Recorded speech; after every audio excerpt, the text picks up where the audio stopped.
Odds and Ends Episode 2, welcome to Boot Camp. In this video, we're going to talk about tech skill, what it is, how to practice it properly, the control scheme I recommend for Bowser, and some basic tech stuff that every Bowser should be able to do. What you're now watching is me failing horribly at the stuff I'm about to talk about. Let's get started. What is tech skill?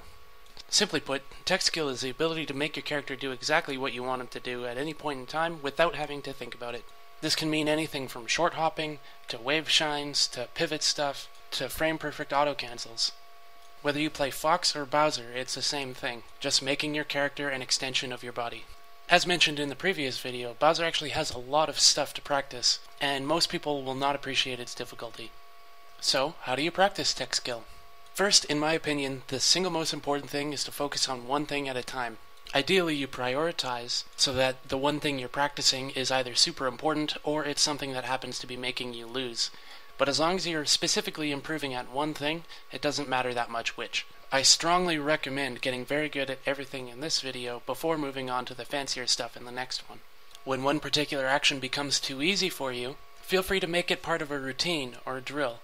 In the background video, you'll notice that I'm combining things like Wavelands, pivot stuff, moonwalks, and various ledge hogging options. Currently suck at all of the above due to rust, but that's just John's, because I've been playing a lot of Sonic and stuff recently. Consistency is important. It's actually much better to practice for just a few minutes every day than it is to practice for a few hours every week.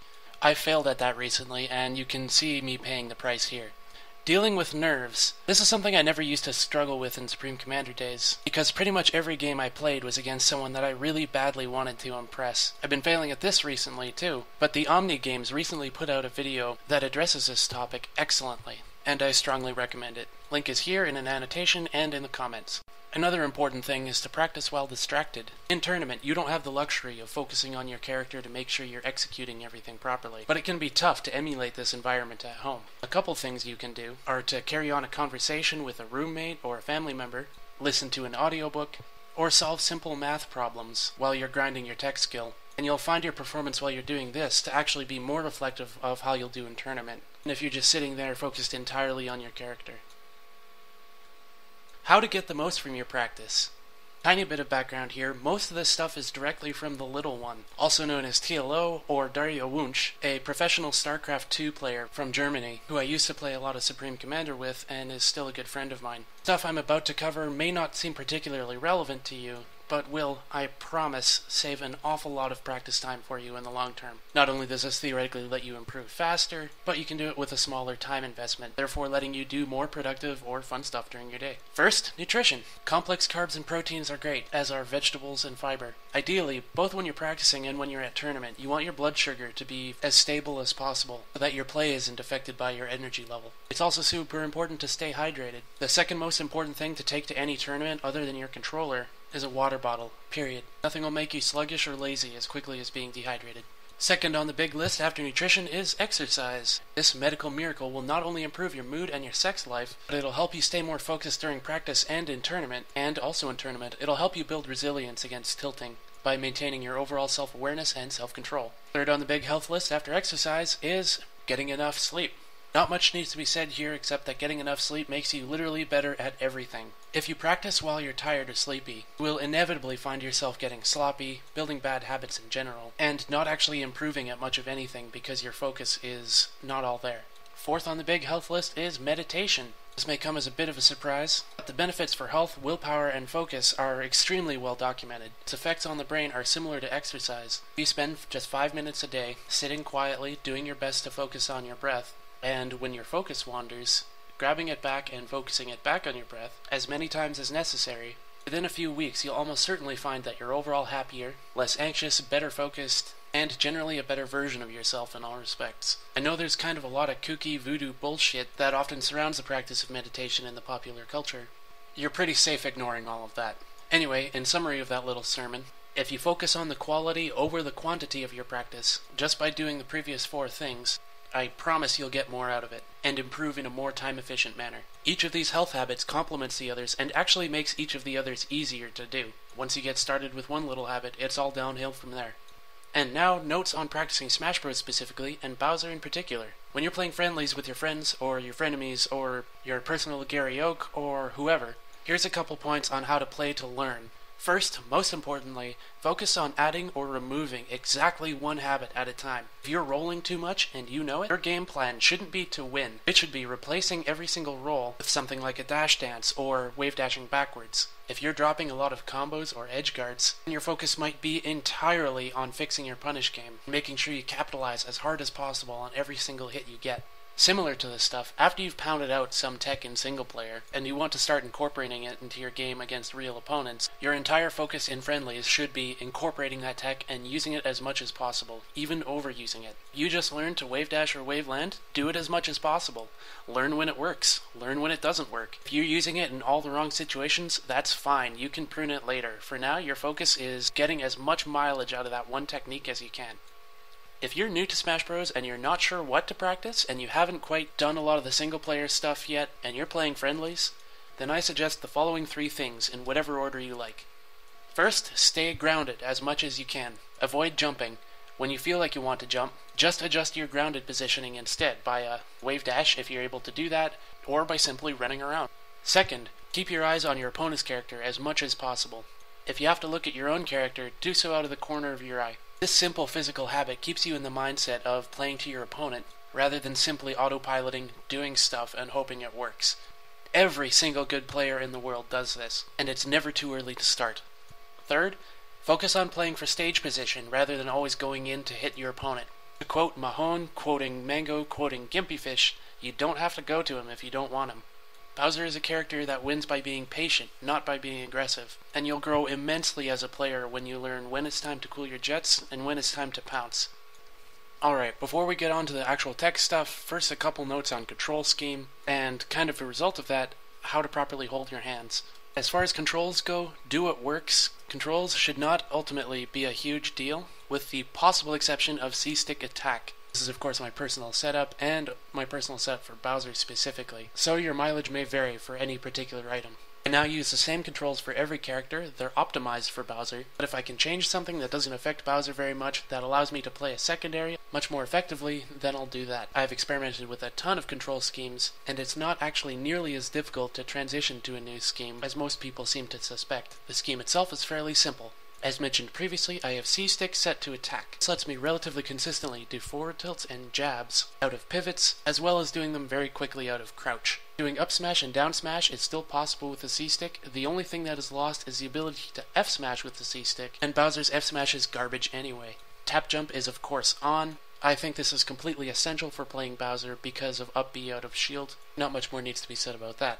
I do all my shielding, wave dashing, etc. with L, which may be suboptimal, but that frees up my R button to do some other stuff with. At the moment, my R button is actually set to special for some pretty specific tech that I think is actually fairly important for Bowser, but you may or may not find it necessary. Specifically, it allows me to drop from ledge by holding backwards, then double jump, and, still holding backwards, instantly B-reverse a Koopa Claw, guarantee that it gets the maximum possible distance onto the stage. I'm currently demonstrating this in the background. You can get similar results by holding the controller in a claw-style fashion, especially if you happen to play Fox in Melee, but that's pretty uncomfortable for me, so I don't bother. Compare quickly to the results if you don't B-reverse it, and now you probably see why I do this. The final control scheme adjustment you may want to make is to change one of your jump buttons, that is X or Y, whichever one you don't use, and rebind it to either taunt or shield. The taunt rebinding allows you to footstool, which is pretty niche, especially for Bowser, whose edgeguarding is so good already. But it's an invaluable tool in a couple matchups, notably Yoshi. Other possibilities include Kirby and Rub. The other major possibility is to rebind it to shield, to allow yourself to power shield projectiles more easily. This is highly important for Bowser, and if you can't do it consistently with one of the shoulder buttons, I recommend using X or Y. On to controller modifications. This will be short and sweet. That said, I've had a number of hand ergonomics injuries myself, so I consider this a pretty important topic. A quick disclaimer regarding these modifications. It is theoretically possible that a tourney organizer may take issue with players modifying their controllers, particularly if those controllers are used to melee events. That said, that's never happened to me. I've never heard of it happening to anyone else. And if a TO does this to you, he's probably an unbelievable dick, and you probably shouldn't be supporting his events in the first place.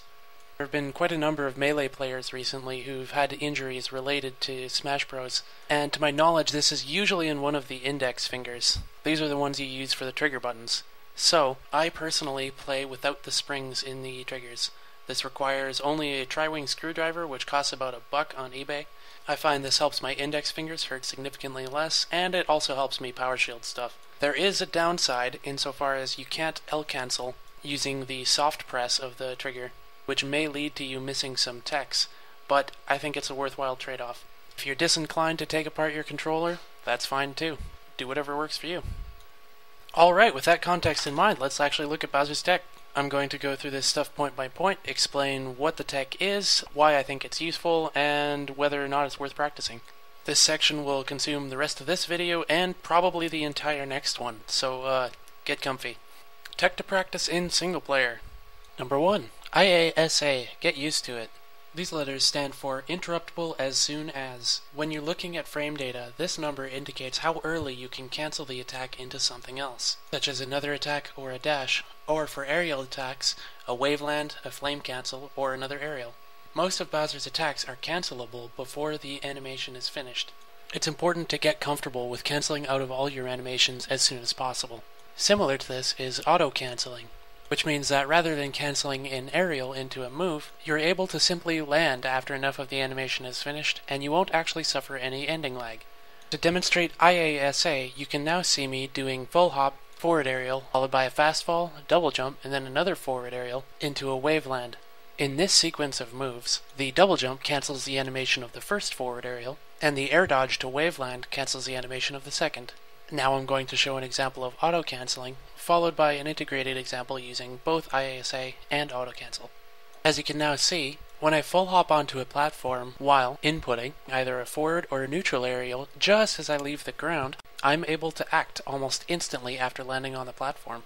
On stages with lower platforms, such as WarioWare, Poké Stadium 1, and Distant Planet, this can also work with back aerial. Now, to demonstrate IASA and Autocancel working together, I'm currently performing full hop instant neutral airs into double jump neutral air into fast fall. In this case, the first neutral aerial is cancelled by double jumping during its IASA frames, and the second is cancelled when I land during its auto-cancel frames. This demonstrates an important concept, which is that auto-canceling is always a bigger window than interrupting.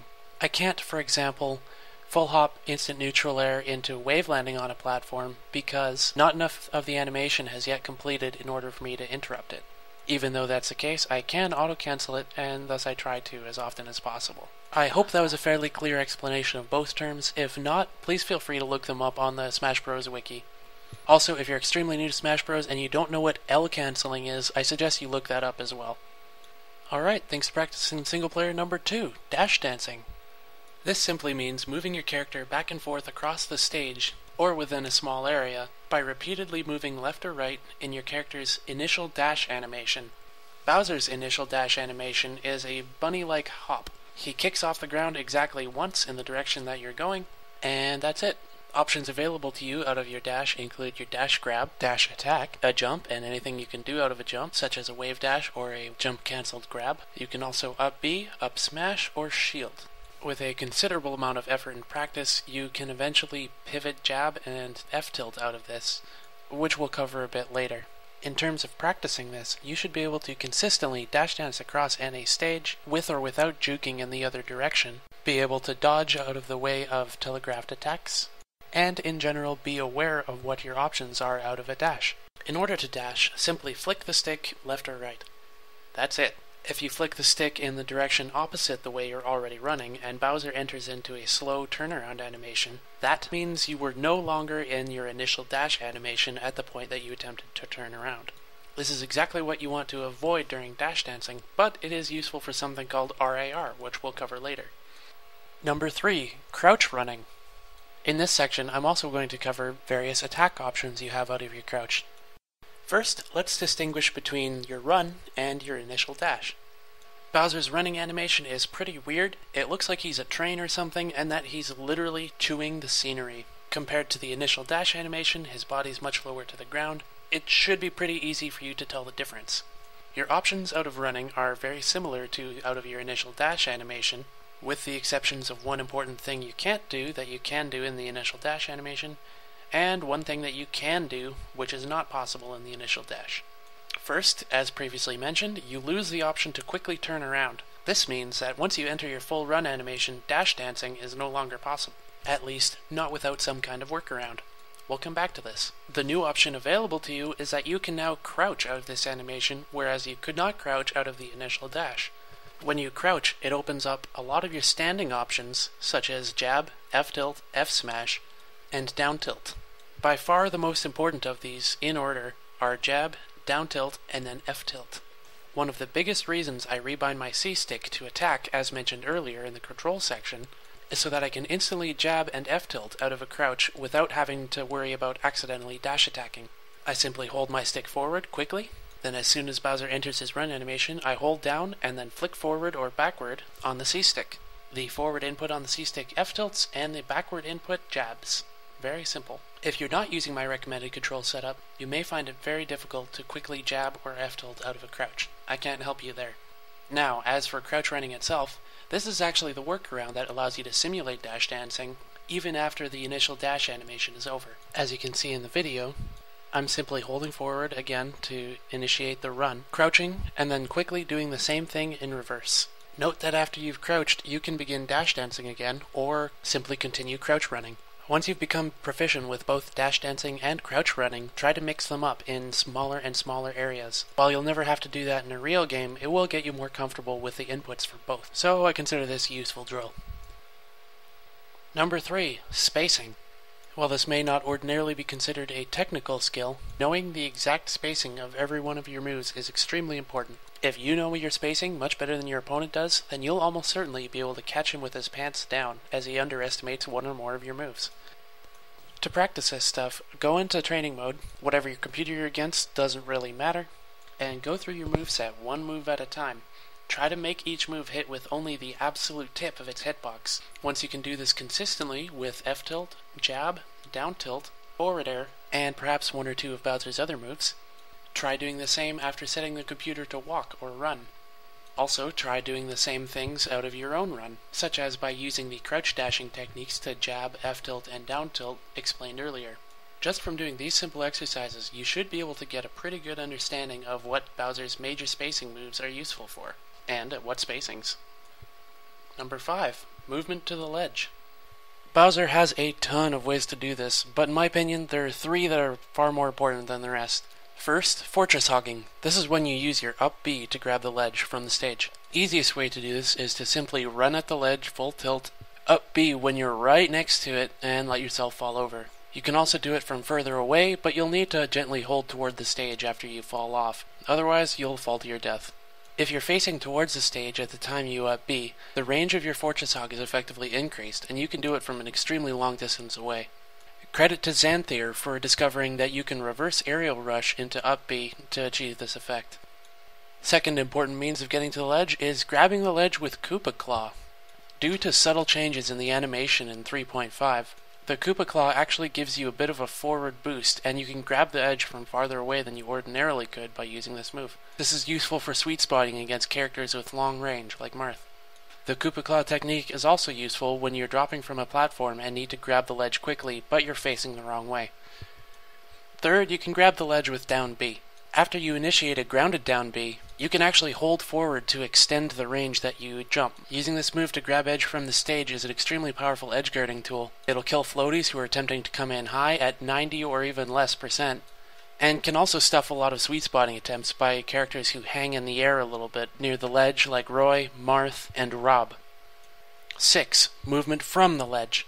In this section and elsewhere, ledge hop means you drop from the ledge first by hitting back or down on the control stick, and then use your double jump. Ledge jump means you jump straight from the ledge. In general, Bowser's ledge jump is safer, and the ledge hop is more offensive. Ledge hop, which again means dropping from ledge and then double jumping, can be followed with an aerial, any of Bowser's specials, including, most importantly, the Koopa Claw, and can also be followed with a perfect Waveland with a little patience.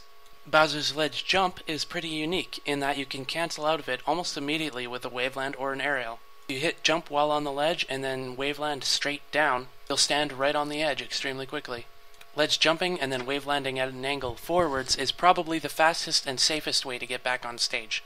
Ledge jumping into immediate aerials is also relatively safe, especially if you use an aerial with a lingering hitbox, such as Bowser's neutral air or the down air. On some stages, notably WarioWare, Yoshi's Story, and Battlefield, when you ledge jump, you can perfect waveland straight onto the side platform and end up in the middle of the stage with your invincibility intact. Bowser's final really important option on the ledge is the ledge attack, but only when you're below 100%. This attack is absolutely enormous, covering more than half of WarioWare.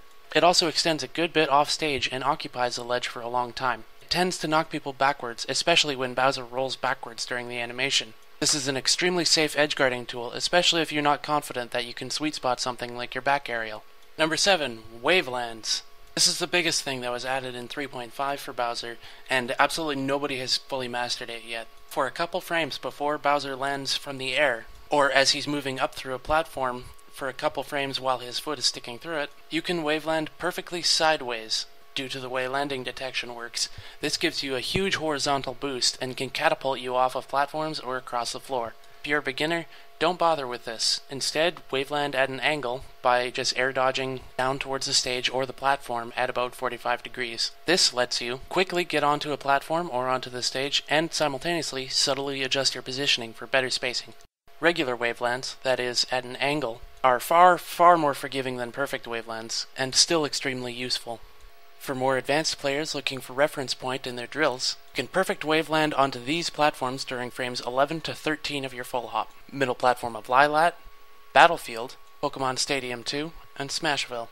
Perfect wavelands can be formed during frames 10 and 11 of your full hop on the following stages. Note that these are a lot tougher to do consistently. WarioWare and Distant Planet. As you may have noticed during the first part of this video, I make perfect wavelanding onto the stage part of my drills.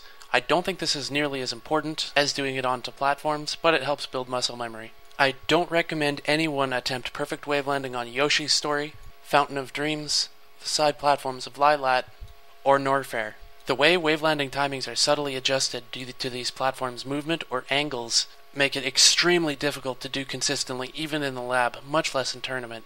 There are lots of different drills you can do to practice wavelands. Being able to consistently waveland in one situation doesn't mean you can do it in every situation. For example, full hopping through platforms, full hopping up through a platform, fast falling down through the platform, and wavelanding onto the stage. Perfect wavelands out of short hop. Perfect wavelands out of full hop instant neutral air, as seen in this other joke video I uploaded a while ago. You can practice fast falling and then wavelanding for platforms, or falling from platforms without fast falling into wavelands. Getting comfortable with these, and also with doing them out of Bowser's IASA frames, is extremely important, and in my opinion forms a large part of the core of Bowser's movement and neutral game. Get comfortable with it. Number 8. Wavedash. This is an extremely core movement tech for a lot of characters, and it may be for Bowser now that his jump squad has been reduced to 6 frames, but most Bowsers don't make very much use of it. I think it's pretty useful, particularly when moving backwards, but it's not nearly as important to Bowser as being able to waveland from the air. As we'll discuss in a few episodes, this can be an ideal way to spend stage position and hopefully safely get a hit off. For the total beginners here, a wave dash is simply a jump, instantly followed by a waveland at about 45 degrees down. This slides you a bit across the stage and is extremely useful for adjusting your positioning. Number 9. Instant dash attack using the C-stick. We're ending this episode off with an easy one. Ordinarily, if you hit A within 3 frames or so of inputting a dash, you will actually forward smash. If, instead of hitting A, you hit the C-stick in any direction but up during this window, you'll dash attack. This allows you to dash attack a full 2 frames more quickly than you otherwise could, and without worrying about accidentally inputting a smash and getting yourself killed. This is pretty easy, but extremely useful in neutral situations when your opponent throws out an unsafe move. Go kill him. That wraps it up for Bowser's basic and completely essential tech. The next video will also be important things mostly, but they may be difficult or niche. It will also contain a lot of Bowser's sillier or more stylish techniques. Hopefully this video was a little more enjoyable to watch than the last one. Please give me feedback. Video editing sucks.